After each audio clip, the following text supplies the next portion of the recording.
1. I am the manager of a new restaurant in town, but I also take tables and bartend. I've learned to juggle quickly. Anyway, this happened Monday to one of my servers, but I intervened and got the meth line. 3 people come in, 2 women and a guy, and immediately start talking about how overpriced our food is. Our menu is a la carte, and caters to the downtown crowd in my town who want modern and interesting food.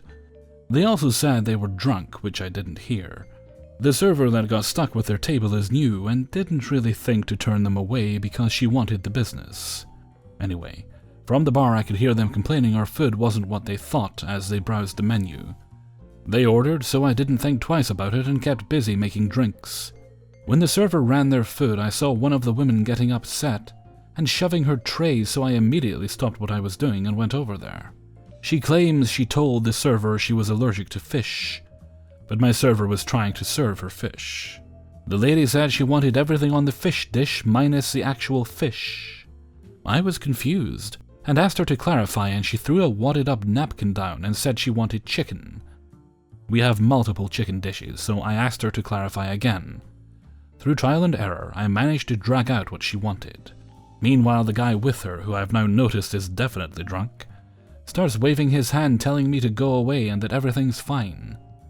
I told them it wasn't a problem and would be back with the dish she wanted.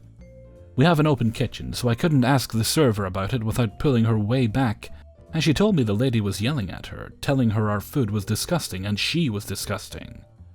I decided to take care of the table as much as I could after because the server definitely doesn't need that abuse, and it was uncalled for.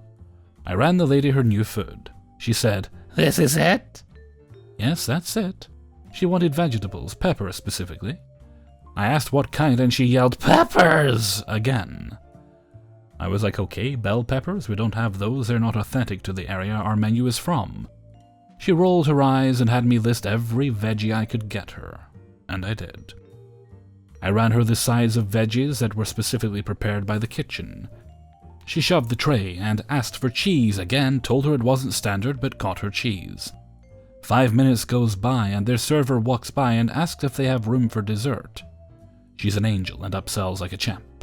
The woman all but throws her plate at the server and says she's not paying.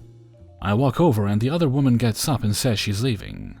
At this point I'm full on arguing with this woman. What she didn't eat, the guy ate.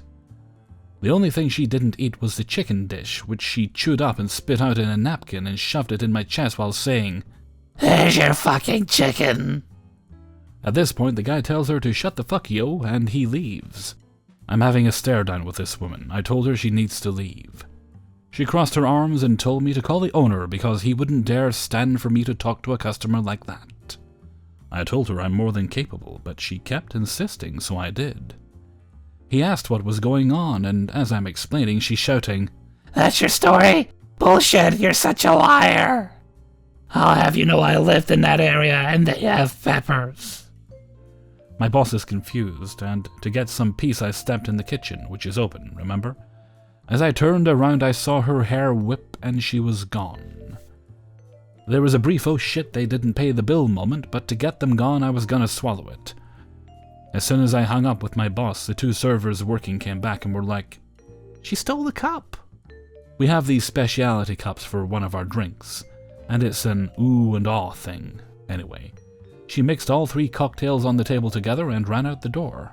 I went to bust the table, and the guy comes back in and sits down to finish eating. I swallowed my pride and went over to apologize for raising my voice. Mostly wanted to see if it was going to escalate again, and try to get him to leave. He looked up at me and gave me this story about how she's been with this guy who's been beating her, and he saw she was homeless on Facebook and wanted to help his friend out. Then he casually said, "I'm sorry, she's on meth." What? He also told the server he was going to leave a big tip for her troubles, then tipped $5 on an $88 bill. 2. I was a waiter in a family-oriented, high-end, forest-based holiday park in the UK, working in a chain Italian restaurant. I really enjoyed the job most of the time and did exceedingly well with tips and guest mentions. One day we had a family of 5 in my section, on a 6-seater long table. Mum, Dad, and 3 kids, all very friendly and polite. One of those tables where you know nothing can go wrong. Everyone is happy and in high spirits. We're on holiday! Except for the daughter at the end of the table. She looks sad, pale, and is very quiet.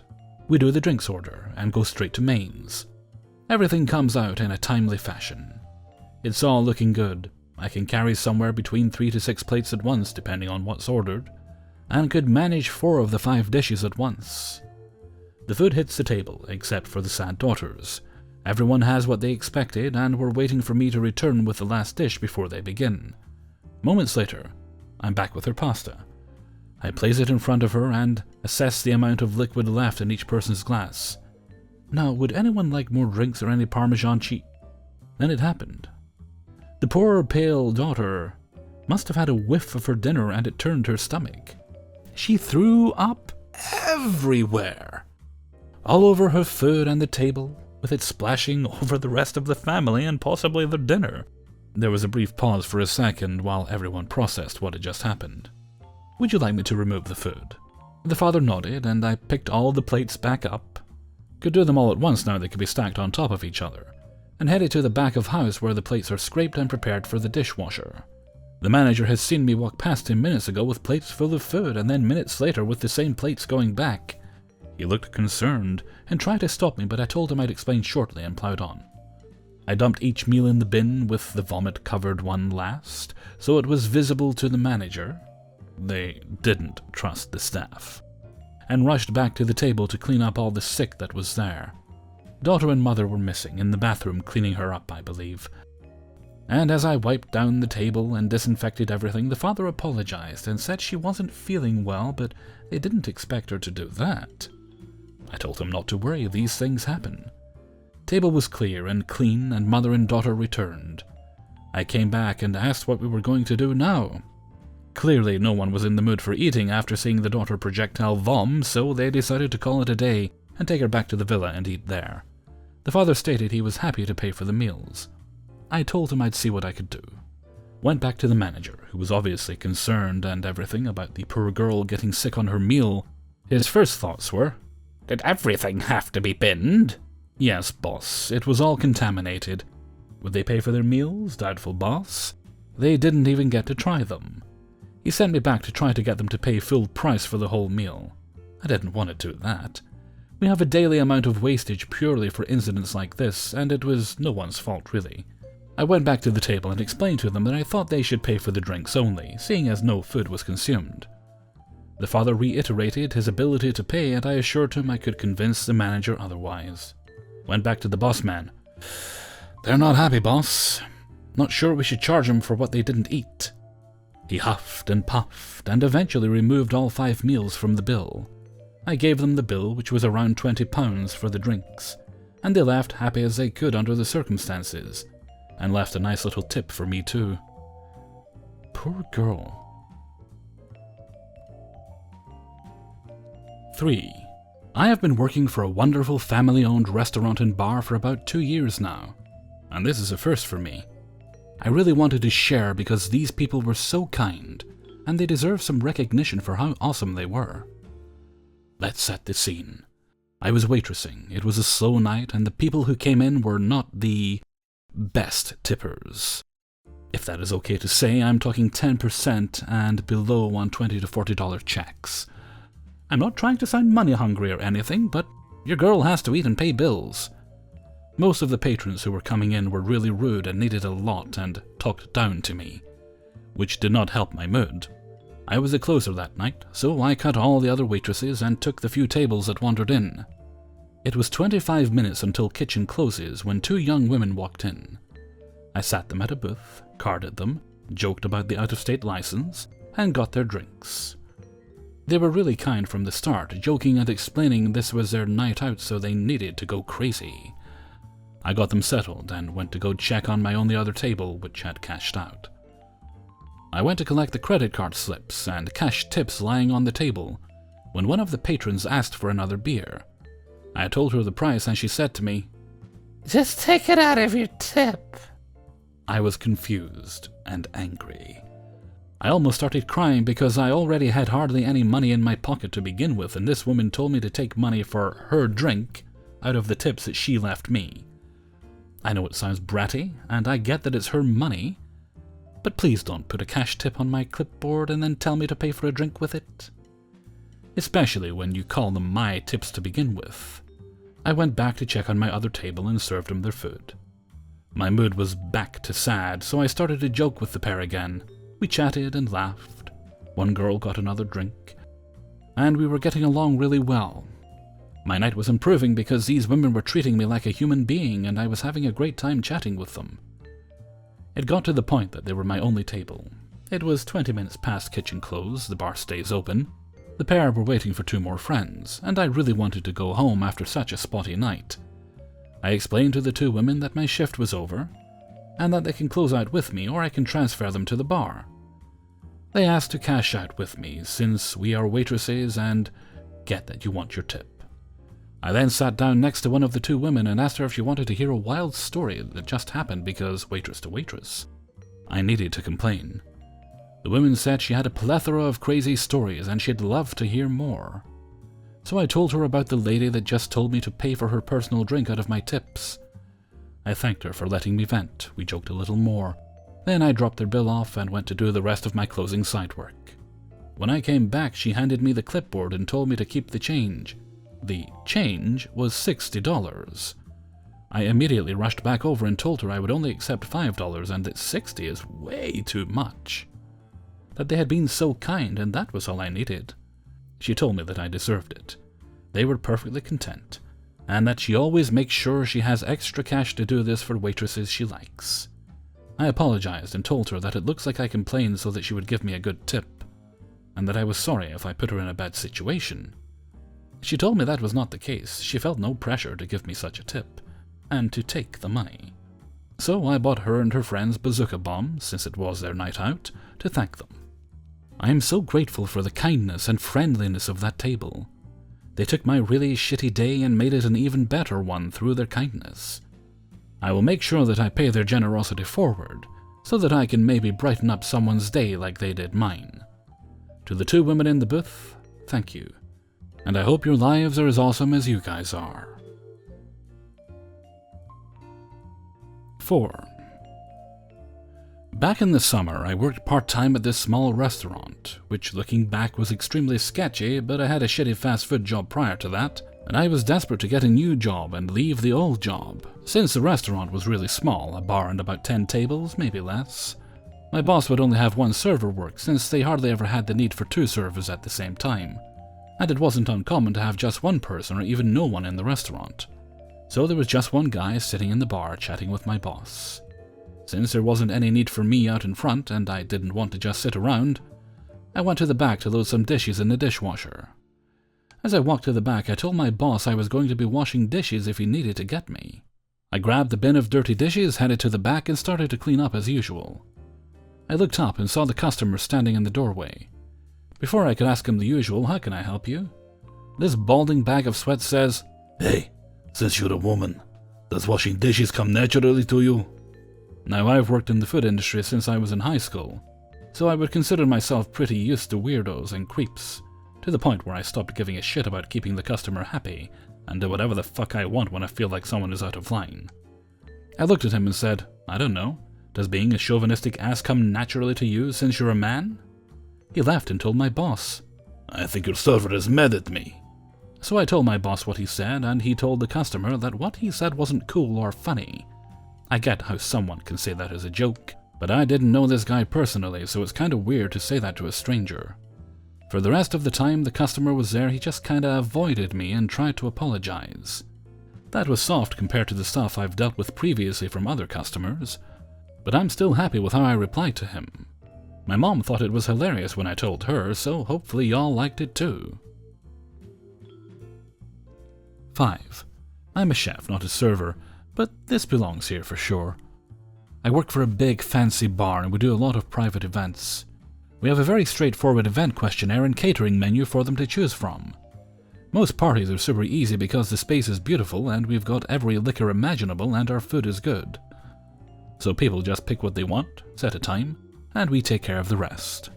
But there's this event group that sends us parties sometimes. They're like a middleman between the client and us, the venue. And every time we host one of their events, it's such a pain in the ass. They always want food off the menu, different lighting, different sound equipment, different silverware. Insist on moving all the tables and furniture. Dumb shit like ice cream sundae stations, stilt walkers, silent discos. Gimmicky things. I'm sure some people like that stuff, but in my experience, people are completely happy with a little free food and a lot of free booze. So last night we're hosting one of their parties. It's for a personal injury law office.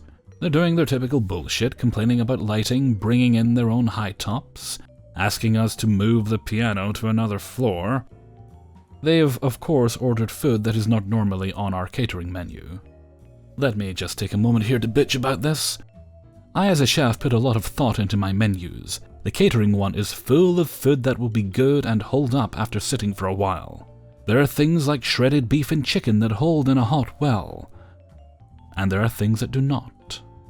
If there's something in our regular dinner menu that's your absolute favorite and it's not on the catering menu, it's because I don't want people to have gross food.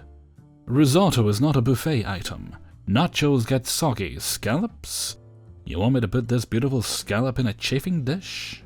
The old lady who runs the law firm, who we had never actually met before because we've dealt exclusively with her minions for months, was there stressing out over every little fucking detail.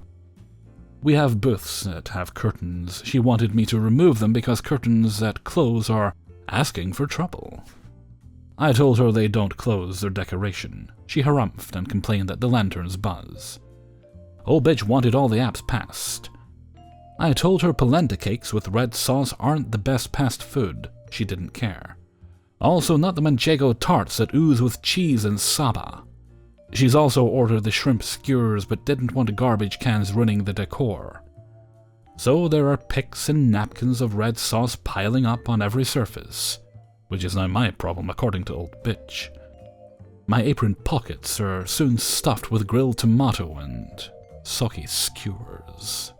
Instead of having a buffet set up like a normal person, she didn't want any food set out until the middle of the party. So I'm like fighting through all these people with bowls of salads and burning hot half-pans of short ribs. We have a back and front entrance to the floor they're on. They wanted to close the back door and make me and all the serving staff go all the way around the building and through the front, so they didn't walk through the crowd. The front end is by the bar. I know from my vast experience of doing this forever that people always crowd around the bar, but old bitch won't listen. I ignore her as I'm filling the buffet because I'm on schedule and literally do not have time to fight the crowd. She's got a minion guarding the back door, but she seemed sufficiently terrified of me and just opened and closed it as I walked back and forth with trays. It was supposed to be set at 7, so I started setting things out at 6:40. Old bitch did not understand why I was setting out food early. It's not yet time. Because food does not magically appear as if we were in Hogwarts, ma'am. She's hovering around with a clipboard asking what's in every single dish like she did not have 3 months beforehand to ask these questions. I set out the tuna, again not a regular buffet item, as it's raw fish, but she insisted, so I filled a wooden tray with ice and put the tuna on metal credit card trays to keep it cold as possible. I put it on the table at 6:52. You need to take that back upstairs right now. It's going to be warm.